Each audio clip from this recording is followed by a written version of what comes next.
அடுத்த ஜென்மத்துல நீங்க என்ன பார்க்க முடியாது. ஏன்னா நான் பிறக்க போறதில்ல. இந்த ஜென்மம் தான்.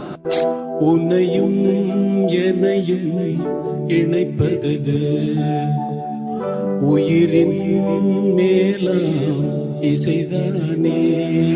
மீளாத சோகம் என்ன, தாழாத துயரம் என்ன, சொல்லாமல் துடைப்பது என் இசைதானே, என் இசைதானே. அடுத்த ஜென்மத்துல நீங்க என்ன பார்க்க முடியாது.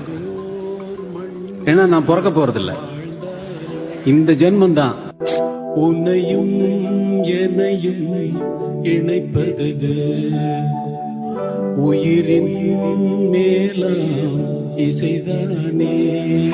மீளாத சோகம் என்ன, தாழாத துயரம் என்ன, சொல்லாமல் துடைப்பது என் இசைதானே, என் இசைதானே.